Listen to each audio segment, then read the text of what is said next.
How's it going, everybody? Anybody who's turned on the news is aware of what happened yesterday in Texas. I'm not going to sit here and pretend to have answers. People far smarter than me, with far more insight than me, have tried to come up with answers to these things and why they happen and how to stop them from happening for years.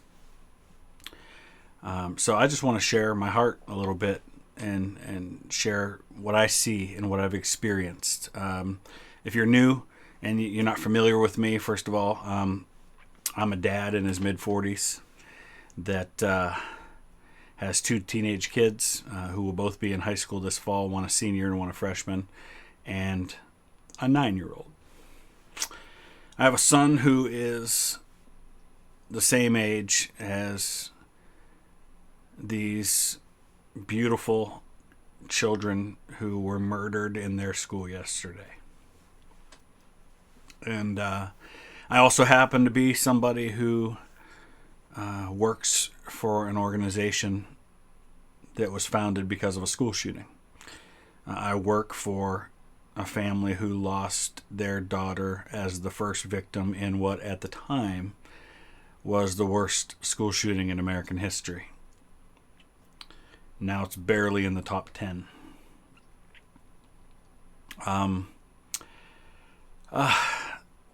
People debate about, just as they do every time these things happen, they'll talk about laws. They'll talk about protecting schools. They'll talk about arming teachers and arming security guards and locking down buildings and all of these sorts of things. And I know those discussions need to happen, and I'm not here to debate them one way or another. Like I said, that's not the area that I'm familiar with enough to say. I do know this. It's important for us to keep the facts in mind. And the facts are this. The deadliest school massacre that happened in American history happened in 1927 and did not involve a gun. I'm not saying that absolves us of dealing with gun violence and things like that. I'm saying over 40 people were killed at a school in Bath, Michigan, and no guns were involved. It wasn't recent, and it wasn't because somebody didn't pass the right laws. It was because of hate. It was because of mental illness, a combination probably of both.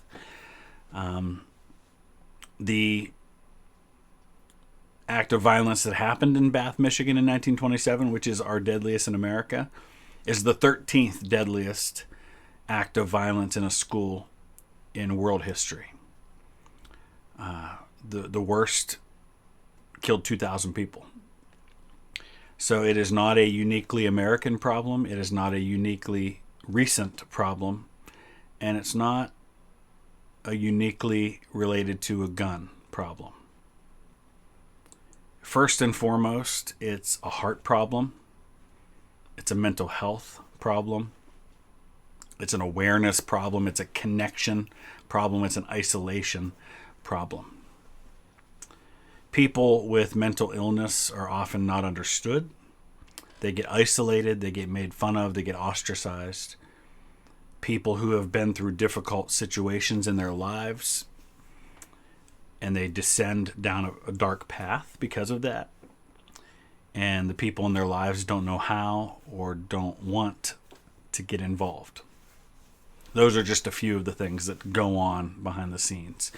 We don't know the story of this young man who chose to do what he did yet. I'm sure it's going to start coming out, and I would encourage people not to jump to conclusions, not to make assumptions, and not to immediately start screaming for this thing or that thing.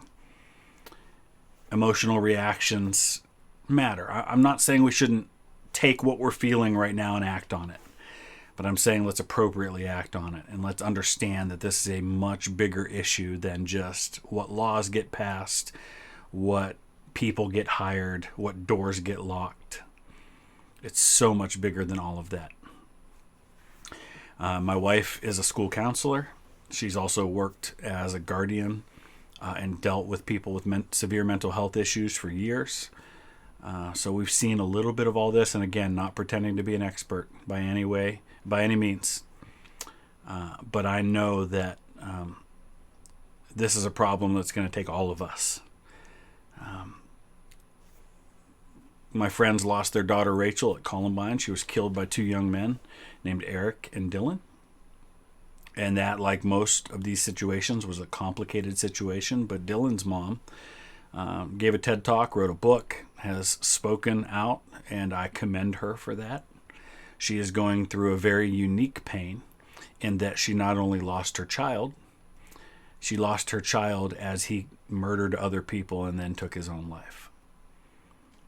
And she's speaking out about that. And she's talked about the mental health issues and the lack of understanding that went on by a lot of people.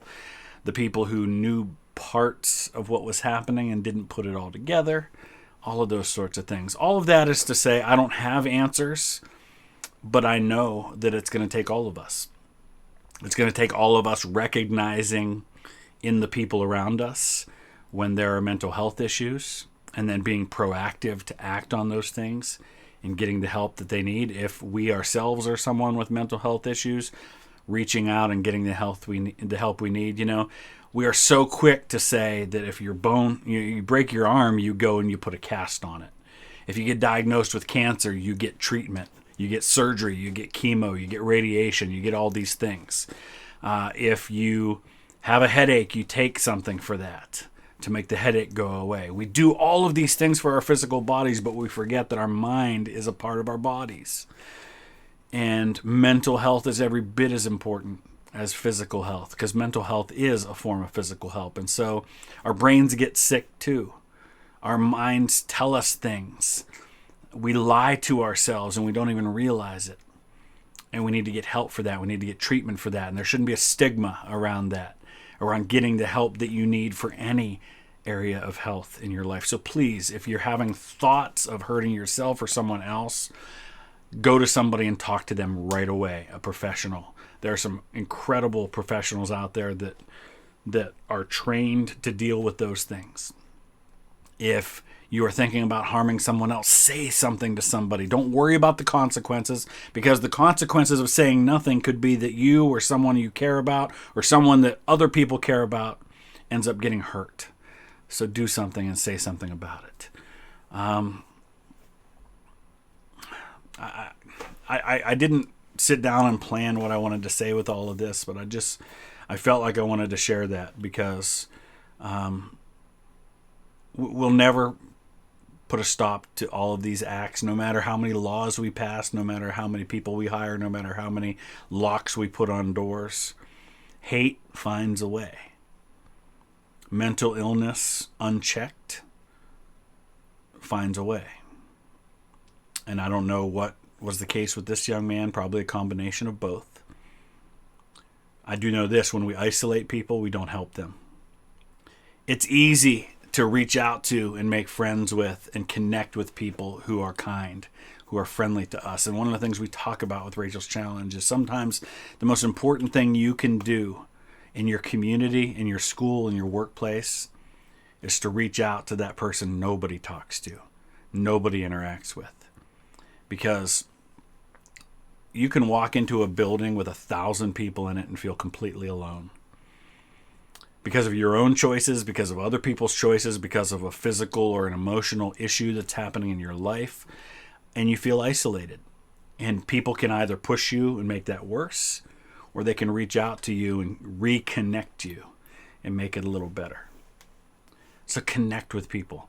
The quiet ones, the ones that you feel are weird or different or awkward or ugly or smelly or whatever it might be. We don't know what's going on there, but I do know that we don't make it better by isolating them more.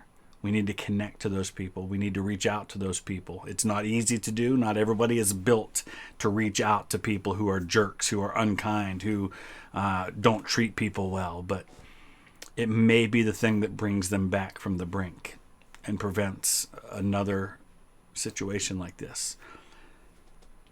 I'm just thinking out loud here. The last thing I want to say is this: be watching the news.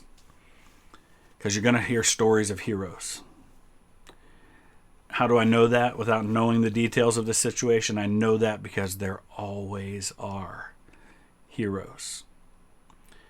The worst of humanity very often brings out the best of humanity. At Columbine, where my friends lost their daughter, one of those heroes was a man named Dave Sanders. As people panicked, as people ran, as gunshots rang out, Dave didn't run. He ran into the cafeteria. He jumped up on a building. He started shouting instructions. He got kids to safety. And so when the gunmen came into the cafeteria looking for easy targets, they found an empty room. He went upstairs into the hallway where these two young men were going down the hall looking for more victims. And he confronted him in the hall. And it cost him his life. But he was a hero. At Sandy Hook, at Parkland, at Virginia Tech, at any one of these places, 9/11, there are heroes. I did read just briefly, just before this started, that a story was starting to come out, and I don't know if you'd be able to see it on here or not, but her name is Irma Garcia, a fourth grade teacher, I believe, who gave her life protecting her kids. She was a teacher. She shouldn't have had to do that. But she did. And I guarantee she won't be the only one we hear about who did something like that. So, for those of you who work in education like my wife does, thank you for what you do. I hope you never, ever, ever have to do what that woman did, what Dave Sanders did, what others do. But thank you for what you do. Thank you for loving kids like mine, like millions of others. I'm sorry that this is something you have to face. I'm sorry that my kids have to grow up in a world like this. I hope we can do better. Please don't turn the comment section into an argument about politics or laws or things like that. Let's just take some time to love people, to reach out to people, to hold our kids a little closer, to appreciate the people who put themselves in harm's way for our kids, and to try to find a way to do better. Thanks.